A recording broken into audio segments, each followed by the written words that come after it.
दोस्तों, स्वागत है आपका मेरी यूट्यूब चैनल जीएस प्लैनेट पर। हम लोग आज वीकली करंट अफेयर कैप्सूल में 15 जुलाई से लेकर 22 जुलाई 2020 तक की प्रमुख घटनाओं के क्वेश्चन आंसर को देखेंगे, जो कि करंट अफेयर्स के हैं। आगे आने वाली जो भी 3-4 महीनों के अंदर होने वाले एग्ज़ाम्स हैं, उनमें इन क्वेश्चंस के पूछे जाने की सर्वाधिक संभावना है। तो ध्यान से देखिएगा, एक एक क्वेश्चन को बहुत ही अच्छे तरीके से इसे हम लोग डिटेल में समझेंगे। तो शुरू करते हैं आज का टॉपिक। तो पहला क्वेश्चन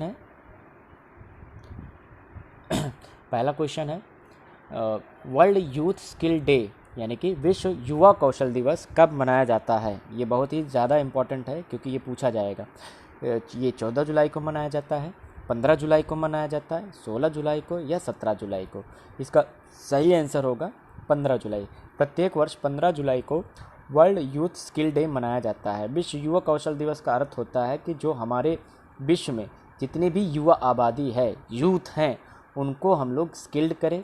स्किल करने का दो फ़ायदा होगा। सबसे पहली बात, उनको एक क्वालिटी जॉब्स प्रोवाइड होगी। दूसरी तरफ मैन्युफैक्चरिंग इंडस्ट्री को बहुत ही ज़्यादा अच्छे लेबर सप्लाई होंगे। तो इस तरह से इस दिशा में जागरूकता फैलाने के लिए ये जो है दिवस मनाया जाता है। ठीक है। अब एक और क्वेश्चन है इसमें से रिलेटेड, जो है कि पूरी दुनिया की सर्वाधिक युवा आबादी किस देश में है। If you are asked the question that the highest number of youth population lives in which of the following countries, India, China, USA, Brazil. तो यही ऑप्शन रहेंगे। तो इंडिया में सबसे ज़्यादा युवा आबादी भारत में है।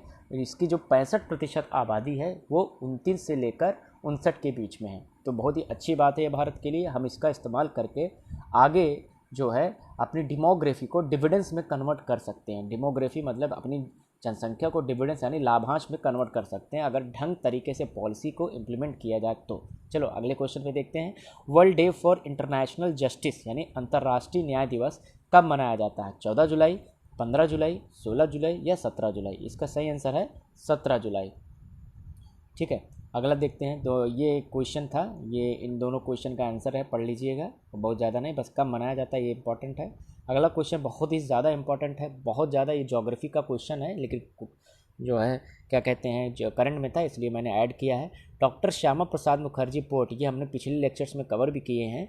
डॉक्टर श्यामा प्रसाद मुखर्जी पोर्ट यानी कि बंदरगाह, जिसका पुराना नाम हल्दिया पोर्ट था, वो किस महानगर के किनारे स्थित है। मुंबई, कोलकाता, चेन्नई या विशाखापट्टनम। तो ये कोलकाता पोर्ट जो है, जो एक रिवर पोर्ट है, वहाँ पर ये स्थित है। अगर इसकी हम बात करें, देखिए ये है हल्दिया पोर्ट, ये देखिए हल्दिया पोर्ट है, ये कोलकाता के किनारे है। ये भारत का एकमात्र ऐसा पोर्ट है जो रिवर पर स्थित है। तो आपसे पूछा जा सकता है वो कौन सा रिवर है जिस पर हल्दिया पोर्ट डेवलप किया गया है। तो उसका नाम है हुगली। क्या नाम है? हुगली। हुगली जो कि गंगा की एक डिस्ट्रीब्यूटरी है यानी वितरणिका है। वितरणिका आप कहोगे क्या होता है, डिस्ट्रीब्यूटरी क्या होती है। जैसे जो मुख्य नदी जा रही होती है, लेट सपोज ये कोई मुख्य नदी है, ठीक है, ये जा रही है, तो यहाँ से दो कंडीशन हो सकते हैं। या तो कोई एक नदी इसमें जाके मिलेगी, जैसे मान लो यहाँ से एक नदी आके इसमें मिल रही है, ठीक। तो जो मिलती है उसे हम लोग ट्रिब्यूटरी बोलते हैं। क्या बोलते हैं? ट्रिब्यूटरी यानी कि सहायक नदी। और जो एक और केस हो सकता है कि इसमें जो है कोई नदी निकले, जैसे यहाँ से एक नदी निकल रही है, तो नदी से जब कोई नदी निकलती है तो उसे डिस्ट्रीब्यूटरी या वितरणिका कहते हैं। समझ में आया? तो जैसे कि गंगा जो नदी है, अगर हम बात करें, गंगा नदी यहाँ से ऐसे यूपी और बिहार होते हुए वेस्ट बंगाल में जब पहुँचकर ये पश्चिम बांग्लादेश जाती है, तो यहीं पर क्या कहते हैं, यहाँ पे ये फरक्का एक जगह है बंगाल में, तो वहाँ से एक नदी निकलती है हुगली, जो कि ऐसे होते हुए ये बंगाल खाड़ी में गिरती है। तो हुगली नदी के किनारे कोलकाता शहर है और उसी नदी पर हल्दिया पोर्ट बनाया गया है। ये कोई सागर में बना पोर्ट नहीं है, ये एक तरह से नदी पोर्ट है, ठीक है। तो इसी का नाम अब डॉक्टर श्यामा प्रसाद मुखर्जी पोर्ट कर दिया गया है। ये कोलकाता नगर के किनारे स्थित है। भारतीय रेलवे ने ग्रीन रेलवे का लक्ष्य कब तक हासिल करने का निर्धारण किया। ये पिछले लेक्चर भी हमने देखा था, इस बार भी रिपीट हुआ ये क्वेश्चन क्योंकि अभी भी चर्चा में है। इंडियन रेलवे ने गाइडलाइन जारी कर दी है कि कब से कब तक क्या उनका टारगेट है। तो ग्रीन रेलवे का टारगेट कब तक अचीव करना है? 2022, 2025, 2027, 2030। तो सही आंसर इसका होगा 2030। 2030 तक रेलवे अपने आप को ग्रीन रेलवे में कन्वर्ट करेगा। ग्रीन रेलवे का कंसेप्ट का अर्थ होता है नेट जीरो कार्बन एमिशन। देखिए, जो भी ट्रेन आप लोग जानते हैं, ट्रेन होता है मान लीजिए, तो ये उसका इंजन होता है। इंजन से जानते हो आप लोग क्या निकलता है, धुआं निकलता है, जिसमें सबसे बहुत ज़्यादा मात्रा में carbon monoxide, carbon dioxide, sulphur dioxide, इस तरह की चीज़ें निकलती हैं जो कि प्रदूषक गैस है। मेनली हम लोग फोकस कर रहे हैं कार्बन डाइऑक्साइड पर, कि ट्रेन जो चले उनमें से कार्बन जो डाइऑक्साइड की मात्रा हो वो ज़ीरो हो। तो नेट, यहाँ पर देखो, नेट ज़ीरो कार्बन एमिशन, कि कार्बन की निकलने की जो मात्रा वो ज़ीरो हो जाए तो वो प्रदूषक गैसें नहीं निकलेंगी, जिससे हमारा वातावरण शुद्ध रहेगा। अब ये कैसे किया जाएगा, इसके लिए जो है सबसे इम्पोर्टेंट चीज़ क्या है, इलेक्ट्रिफिकेशन ऑफ रेलवे। देखिए, आप लोग देखो, 3 तरह के ट्रेन होते हैं। एक जो कोयले से चलता है, जिसको आप लोग फिल्मों में देखे होंगे पुराने ज़माने में, यहाँ कोयला होता था, यहाँ पे शोले फिल्म देखो तो वहाँ पर भी है। एक दूसरा जो रेलवे होता है, वो जो आजकल जो होता है वो डीजल से चलता है, ठीक है, उसमें भी धुआं निकलता है लेकिन कोयले की मात्रा में कम निकलता है। लेकिन अब तीसरा जो मॉडल जो ज़्यादा चल रहा है वो इलेक्ट्रिक वाला चल रहा है। उसमें क्या है, इलेक्ट्रिक से चलता है। ये वायर गई होती है, ट्रेन के जो इंजन होते हैं यहाँ पे ऐसे बनकर ऐसे जो है वो टच किया रहता है, तो वो स्लिप करता रहता है उसी में, तो वहीं यहाँ से उसको पावर मिलती है। तो यहाँ से जब पावर मिलती है तो कार्बन डाइऑक्साइड की मात्रा निकलती नहीं है। तो इस तरह से जो इलेक्ट्रिफिकेशन ऑफ ऑल रूट्स जो है वो दिसंबर 2023 तक कंप्लीट कर देना, ये लक्ष्य बनाया कि 100% इलेक्ट्रिफिकेशन ऑफ रेलवे कब तक होगा, 2023 तक। और नेट जीरो कार्बन एमिशन का टारगेट रेलवे ने 2030 तक रखा हुआ है, ठीक है। हाँ, ये न्यूज़ क्यों था हल्दिया वाला, देखिए ये कि government approves 107 crore for fire fighting facility at Haldia dock. Haldia dock पर फायर सेफ्टी को लेकर कुछ बजट सैंक्शन किए गए हैं। ये कितना है ये इंपॉर्टेंट नहीं, बस आपको ये पता होना चाहिए कि हल्दिया पोर्ट की लोकेशन कहाँ पर है। तो अगले क्वेश्चन की ओर चलते हैं। हाल ही में किस केंद्रीय मंत्रालय ने निधि विज्ञान नामक वेबिनार आयोजित किया था। आप लोग अक्सर सुनते होंगे सेमिनार। सेमिनार क्या होता है कि जो भी कोई जो है कहते हैं संस्था होती है, कोई भी इंस्टीट्यूशन होती है, जब वो अपने प्रोडक्ट को लोगों के सामने पेश करता है और अपनी बातें जो रखता है, उसे हम सेमिनार कहते हैं। जैसे कॉलेज वगैरह में होते हैं या कहीं और इंस्टीट्यूशन में होती हैं। लेकिन सेमिनार के अंदर जो होता है वहाँ पर एक तरह से फिजिकली प्रेजेंस होती है। लेकिन आजकल एक नया कंसेप्ट कोविड-19 के बाद चला है, वेबिनार। वेबिनार में क्या होता है, वेब के थ्रू, समझ में रहे हैं, इंटरनेट यानी कि ऑनलाइन माध्यम से जो है अपने प्रोडक्ट को बताया जाता है, तो इसे हम वेबिनार कहते हैं। तो अभी हाल ही में केंद्रीय मंत्रालय ने, किस केंद्रीय मंत्रालय, निधि विज्ञान नामक एक वेबिनार आयोजित किया था। तो हेल्थ मिनिस्ट्री है, साइंस एंड टेक्नोलॉजी मिनिस्ट्री है, टूरिज़्म मिनिस्ट्री है, या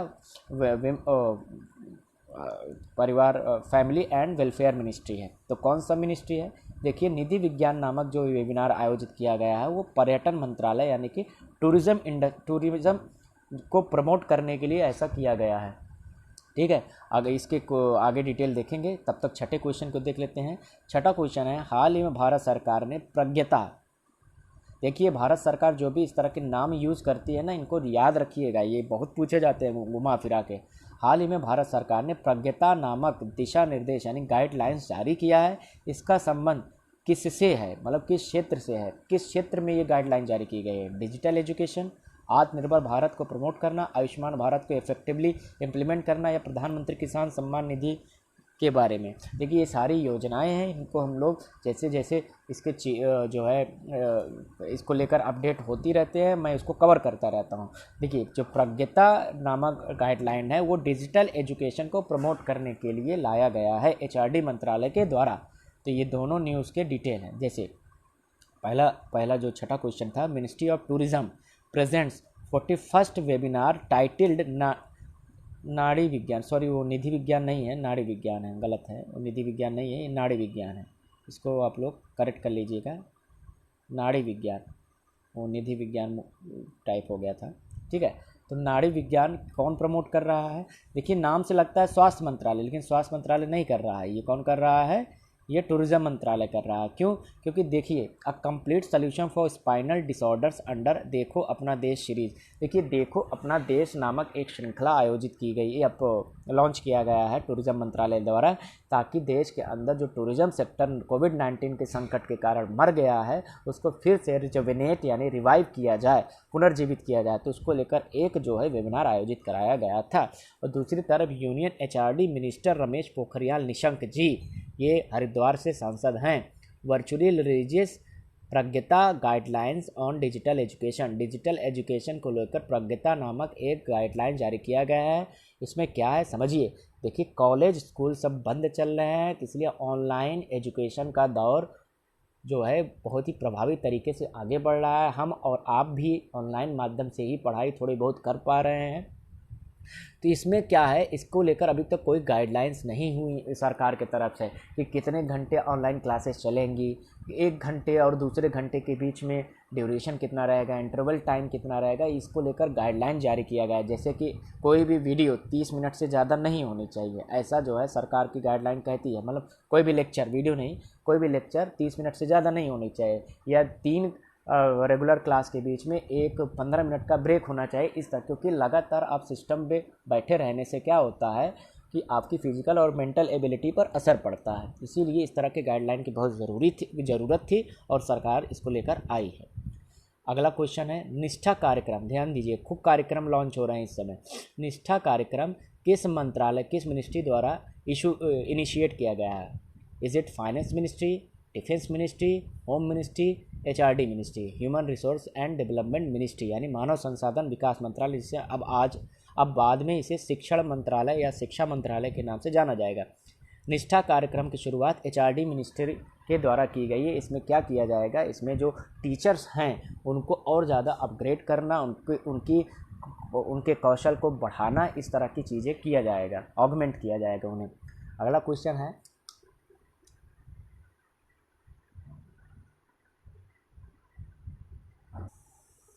अगला क्वेश्चन बहुत ही ज़्यादा इंपॉर्टेंट है। यूनाइटेड नेशंस की हालिया रिपोर्ट यानी रिसेंट में एक रिपोर्ट आई है, हालिया रिपोर्ट के अनुसार भारत ने 2006 से 2016 के बीच कितने मिलियन लोगों को गरीबी से बाहर निकाला है, पॉवर्टी से रूल आउट किया है, कितने अपग्रेड किया है? 250 मिलियन, 260 मिलियन, 270 मिलियन या 280 मिलियन। देखिए, सही फिगर जो है वो 271 मिलियन है, यहाँ पर 270 है, इसीलिए 270 ही माना जाएगा।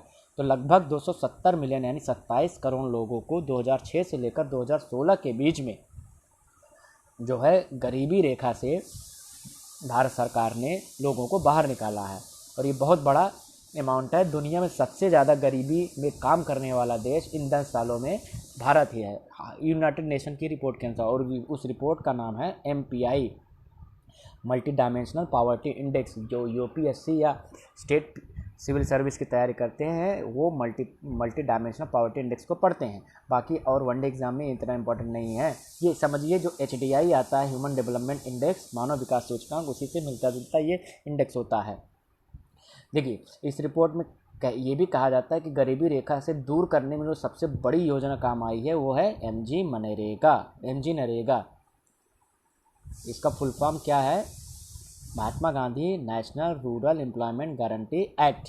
ये 2005 में आया था, लेकिन जब 2005 में आया था तो ये केवल नरेगा हुआ करता था। 2009 में इसमें महात्मा गांधी शब्द जोड़ दिया गया। तो ये कानून है जिसमें गांव के लोगों को जो है 100 दिन का कम से कम रोज़गार दिया जाता है। अगर रोज़गार नहीं देते हैं तो उनको कैश ट्रांसफ़र किया जाता है। और आजकल जो मजदूरी है वो डायरेक्ट मजदूरों के अकाउंट में जाती है। तो इस योजना से बहुत सारे लोगों की गरीबी दूर हुई, ऐसा ये रिपोर्ट कहती है। बाकी ये निष्ठा कार्यक्रम के बारे में हमने आपको बता दिया और ये UN रिपोर्ट के बारे में भी हमने आपको बता दिया, पढ़ लीजिएगा। अगला क्वेश्चन है, हाल ही में भारत सरकार के किस मंत्रालय ने मनोदर्पण नामक पहल की है? मनोदर्पण इनिशिएटिव लिया गया है गवर्नमेंट ऑफ इंडिया के द्वारा। वो किस मिनिस्ट्री ने दिया है? Human resource development ministry, finance ministry, home ministry या हेल्थ मिनिस्ट्री? तो मनोदर्पण, अब आप लोग सोचोगे ये मनोदर्पण यानी मनोचिकित्सा से संबंधित है। यस, उसी से संबंधित है। तो आप स्वास्थ्य मंत्रालय लेकर जाएंगे? नहीं, ये सही आंसर होगा इसका HRD मिनिस्ट्री, मानव संसाधन विकास मंत्रालय। अगला क्वेश्चन बहुत ही ज़्यादा इम्पोर्टेंट है। ये किसी न किसी एग्ज़ाम में या लगभग सभी एग्ज़ाम में ये क्वेश्चन पूछे जाने की प्रबल संभावना है, हार्ड संभावना है। हाल में किस गल्फ देश ने होप नामक चंद्र मिशन यानी मून मिशन लॉन्च किया है? ये गल्फ का पहला देश होगा जिसने चंद्रयान भेजा है। मोटे शब्दों में बात करें तो सुना होगा आप लोगों ने, सऊदी अरब, यूनाइटेड अरब एमिरेट्स या जिसे हम यूएई कहते हैं, ओमान या यमन। सही आंसर इसका होगा UAE, United Arab Emirates. Hope नाम का उसने जो है चंद्रयान भेजा है।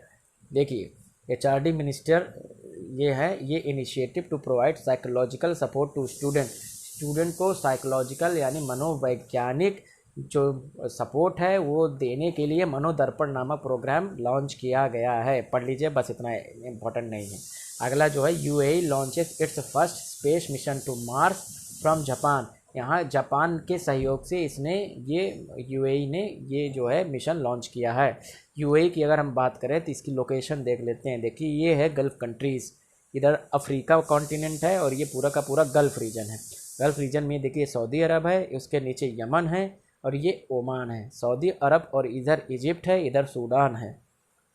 इन सूडान, इजिप्ट और सऊदी अरब के बीच में सूडान के नीचे यहाँ पर ये इरिट्रिया है, ये इथोपिया है। ठीक है, इस तरह के देश हैं। यहाँ जिबूती है, उसके नीचे सोमालिया है। तो ये इनको अलग कौन करता है? यहाँ बीच में आपको एक सागर दिख रहा है, ये रेड सी है यानी लाल सागर है। क्या है ये? लाल सागर। ये भूमध्य सागर है। भूमध्य सागर और लाल सागर को जोड़ती हुई जो है एक नहर बनाया गया है जिसका नाम है सुएज नहर। सुएज नहर जो कि 1869 में ब्रिटिश द्वारा डेवलप किया गया था। आपसे पूछा जाएगा सुएज नहर कब बना था? 1869। किसने बनाया था? ब्रिटेन ने बनाया था। कहाँ बनाया है? मिस्र में बनाया है। किसको जोड़ती है? भूमध्य सागर यानी मेडिटेरेनियन सी और रेड सी को जोड़ती है। इतना कुछ इसके बारे में जान लिया है। अब देख लेते हैं यूएई कहाँ है। देखिए ये छोटा सा जो देश है यूएई, यूनाइटेड अरब एमिरेट्स। इसकी राजधानी क्या है? इसकी राजधानी है अबू धाबी। इसका जो सबसे बड़ा शहर है वो दुबई है। दुबई यूएई में ही है। समझ में आया? हाँ, यूएई जो कि जो क्या कहते हैं, क्या बोलते हैं, राजतंत्र थे, 7 रियासतें थे, उनको जोड़कर यूनाइटेड किया गया था। तो यूएई अगर हम बात करें, यूएई के ठीक ऊपर ईरान है। ईरान और यूएई के बीच में ये जो सागर दिख रहा है ये एक्चुअल में फारस की खाड़ी है। इसे गल्फ़ ऑफ पर्शिया कहा जाता है। क्या कहा जाता है? Gulf of Persia. और गल्फ़ ऑफ पर्शिया की अगर हम बात करें तो ये जुड़ता है अरब सागर से। इसको जोड़ने वाली जो जल संधि है उसका नाम है होर्मुज। एग्जाम में पूछा जाएगा कि होर्मुज जल संधि किसको किसको जोड़ती है, तो फारस की खाड़ी को अरब सागर से जोड़ती है। यहाँ पर भी एक जल संधि है, इसका नाम है बॉब अल मंदेब। बॉब अल मंदेब रेड सी को इंडियन ओशन से जोड़ती है। तो इतनी कुछ जानकारी मिल जाती है अगर आप मैपिंग करो तो। मैपिंग करना बहुत ज़रूरी है, इसीलिए मैं मैप के थ्रू आपको उस एरिया के बारे में स्पेसिफिक जो कुछ भी इंफॉर्मेशन होती है वो बता देता हूँ। यूएई की राजधानी क्या है? Abu Dhabi. सऊदी अरब की राजधानी क्या है? सऊदी अरब की राजधानी बताइए क्या है, आप लोग कमेंट कीजिएगा। ओमान की राजधानी क्या है? मस्कत है। यमन की राजधानी, यही जब इस तरह चीज़ें पढ़ा करो तो देख लिया करो, ठीक है। हाँ, जैसे ईरान की राजधानी क्या है? तेहरान है। इराक की राजधानी क्या है? बगदाद है। कुवैत की कुवैत सिटी है। सऊदी अरब की राजधानी अब आपको पता चल गया होगा, तो कमेंट बॉक्स में ज़रूर बताइएगा। अच्छा हाँ, यूएई के आपसे करेंसी भी पूछी जाएगी। यूएई की जो करेंसी है वो दरहम है। क्या है? दरहम। लगभग एक दरहम 20 रुपये के आसपास होता है। और यूएई की सुल्तान है बहुत लंबा नाम है, लास्ट में नाहयान करके नाम है, ये सुल्तान है। ठीक है, अभी ये पिछले साल भारत में आए थे, चीफ गेस्ट बने थे, जो है 26 जनवरी, ये 2018 के आसपास। तब बहुत हो गया इन्फॉर्मेशन। अगला क्वेश्चन देखते हैं। हाल में किस मध्य एशियाई देश ने WTO ज्वाइन किया है? ये भी बहुत ही ज़्यादा इम्पोर्टेंट है। WTO मतलब वर्ल्ड ट्रेड ऑर्गेनाइजेशन, विश्व व्यापार संगठन को ज्वाइन करने वाला एक हाल ही में मध्य एशियाई नहीं सेंट्रल एशियन देश कौन सा है? किर्गिस्तान, तुर्कमेनिस्तान, ताजिकिस्तान या उज्बेकिस्तान? इसका सही आंसर होगा तुर्कमेनिस्तान। अब ये क्या है देख लेते हैं। देखिए तुर्कमेनिस्तान गेट्स ऑब्जर्वर स्टेटस, ध्यान दीजिए अभी पूरी तरह ज्वाइन नहीं हो, observer status in World Trade Organization. Observer status का मतलब होता है एक तरह से दर्शक की तरह आएंगे, ये आके ऑब्जर्व करेंगे, ठीक है, क्या होता है, बाद में इनको परमानेंट जो है मेंबरशिप मिल जाएगी। अब ये प्रश्न उठता है व्हाट इज़ WTO। देखिए WTO ये 1995 में गठित हुआ था, इसके पहले ये गैट के नाम से जाना जाता था। किस नाम से? General arrangement of trade and tariffs करके इसका नाम हुआ करता था। तो इसका नाम बदल कर 1995 में WTO कर दिया गया है। अभी WTO का काम क्या है भाई? देखिए पूरी दुनिया में अब एक ग्लोबल विलेज का कंसेप्ट है, जिसे हम लोग ग्लोबलाइजेशन कहते हैं। तो ग्लोबलाइजेशन का कंसेप्ट है कि कोई भी वस्तु विश्व के किसी भी कोने में निर्मित हो रही हो, उसे किसी भी कोने में बेरोक टोक बेचा जा सके, यानी कि फ्री ट्रेड का एक कल्चर बनाया गया है जिससे जो है सबको लाभान्वित हो। हालांकि इसका लाभ ज़्यादातर विकसित देशों को ही प्राप्त होता है। तो विकासशील और अल्प विकसित देशों को के बीच में बड़ा ही एक तरह से विवाद की स्थिति हो जाती है। जैसे अगर हम भारत की बात करें, अब भारत में गेहूं उत्पादित होता है, ठीक है, गेहूं उत्पादन में जैसे यूरिया हो गया, यूरिया में सरकार क्या देती है? सब्सिडी देती है। समझ में आ रहा है? सब्सिडी देती है। और फिर गेहूं जब खरीदती है सरकार तो क्या करती है? खरीद कर सस्ता बेचती है। जैसे कि MSP मान लीजिए 20 रुपये किलो है, 20 रुपये में ख़रीदा सरकार ने, तो बहुत सारे लोगों को 1 रुपये 2 रुपये किलो प्रोवाइड कर रही है। सरकार महंगा खरीद कर सस्ता बेच रही है और सारा घाटा सरकार अपना इसलिए सहती है ताकि नागरिकों को, गरीब नागरिकों को पेट भर आसानी से सस्ता भोजन मिल सके। तो इसका अमेरिका जैसे देश बहुत विरोध करते हैं। क्यों? क्योंकि अमेरिका गेहूँ एक्सपोर्ट करता है। चूँकि वो गेहूँ यहाँ पर एक्सपोर्ट करेगा तो उसकी कीमत 50 रुपये, जो अमेरिकन गेहूं होगी उसकी कीमत 50 रुपये किलो होगी, और भारत में जो भारत का गेहूं है वो 20 रुपये किलो बिक रहा है मार्केट में। तो ऐसा क्यों बिक रहा है? क्योंकि सरकार सब्सिडी देती है, तो इससे मार्केट में उसका दाम ऊपर उठ ही नहीं पाता। तो अमेरिका जैसे देश इसका विरोध करते हैं। तो मतलब मोटा मोटा क्रक्स सारांश ये है कि देशों के बीच में व्यापार को लेकर आए दिन विवाद रहता है। तो विवाद अगर हो रहा है तो कोई ना कोई चौधरी होना चाहिए ना जो निपटारा करे, पंचायत होनी चाहिए। तो व्यापार को लेकर जो भी पंचायत बैठती है वो WTO में बैठती है। तो WTO क्या करता है? किसी भी दो देश या देशों के समूह के बीच में होने वाले व्यापारिक मुद्दों का समाधान करती है, विवाद करती है, उसको लेकर नियम बनाती है, उसका पालन करवाती है। तो इस तरह के ये काम करती है। समझ में आया? हाँ, जैसे कोई भी मेंबर WTO का अगर मेंबर है तो वो दूसरे किसी देश के प्रोडक्ट को बैन नहीं लगा सकती है। अब जैसे बहुत सारे लोग कहते हैं ना, जो है कम दिमाग के प्राणी जो फेसबुक पे क्रांतिकारी बने रहते हैं, वो क्या कहते हैं कि चाइना के सामान पर सरकार को बैन लगा देना चाहिए।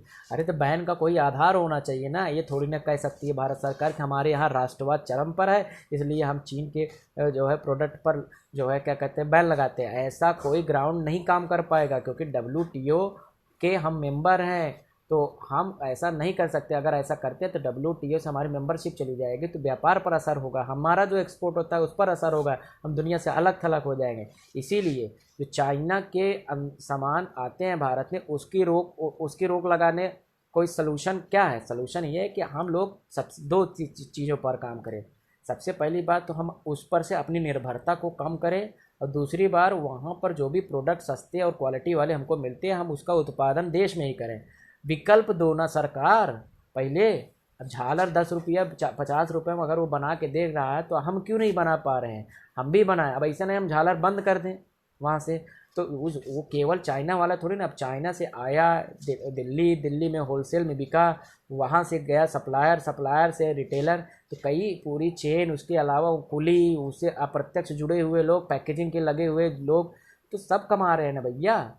पूरा आप कह रहे हो कि हम जो है बैन लगा दो तो ये बेचारे क्या करेंगे? तो विकल्प तो दो उस व्यापारी को, उस जो है मजदूर को, तब जाके ये कदम किया जा सकता है। तो बैन सलूशन नहीं है। सबसे पहले हमें क्या करना चाहिए? निर्भरता अपनी कम करनी होगी, और दूसरी बात हमें वैकल्पिक उत्पादन शुरू करना होगा। और वैकल्पिक उत्पादन शुरू करने की प्रक्रिया लंबी है, सरकार इस दिशा पे काम कर रही है, इसीलिए उस पर आत्मनिर्भर भारत योजना की शुरुआत हुई है और आगे काम करना होगा। तो अपने हम लोगों को जानकारी बढ़ानी होगी। चलो ठीक है, ये हो गया। तुर्कमेनिस्तान की बात कर लेते हैं। तो तुर्कमेनिस्तान की अगर हम बात करें, एक मध्य एशियाई सेंट्रल एशियन कंट्री है। यहाँ पर देखिए कैस्पियन सागर है, ठीक है। यहाँ तक तुर्कमेनिस्तान के ठीक ऊपर कजाकिस्तान है, यहाँ ताजिकिस्तान है, ये अफ़गानिस्तान है, ये जो है ईरान है। और तुर्कमेनिस्तान की राजधानी क्या है? अशगाबाद है। इसकी करेंसी इंपॉर्टेंट नहीं है इसलिए नहीं बता रहे हैं, नहीं तो मनात है इसकी करेंसी। चलो बता देते हैं, मनात है अशगाबाद। ठीक है, तो अगला क्वेश्चन की ओर चलते हैं। हाल में भारत सरकार ने मुद्रा योजना के अंतर दिए जा रहे शिशु ऋण पर 1 वर्ष तक कितने प्रतिशत का सबवेंशन यानी छूट दिया है, ब्याज का छूट। ये हमने पिछले लेक्चर में कवर किया है। तो देखिए 1 साल तक शिशु लोन के अंदर दिए जाने वाले लोन पर 2% की सरकार जो है छूट दे रही। इसका अर्थ ये हुआ, जैसे शिशु लोन क्या है, देखिए मुद्रा की योजना के अंदर 3 तरह के लोन बांटे जाते हैं। एक शिशु जो जिसकी लोन की अधिकतम राशि 50,000 होती है, दूसरी किशोर में जो है 5 लाख तक का जो है 50,000 से लेकर 5 लाख तक की राशि के लोन बांटे जाते हैं, और तीसरा है तरुण 5 लाख के ऊपर। ठीक है, तरुण। तो तरुण ये 3 तरह के लोन दिए जाए। शिशु मतलब छोटे लोन। तो जो छोटे लोन जैसे 50,000 तक का लोन किसी ने लिया है, अगर उस पर बैंक 12% ब्याज ले रहे, तो 1 साल तक 2% ब्याज का भुगतान कौन करेगी, सरकार करेगी। आपको केवल 10% ही देना है। तो ये उसका जो है पूरा का पूरा कंसेप्ट है। ठीक है।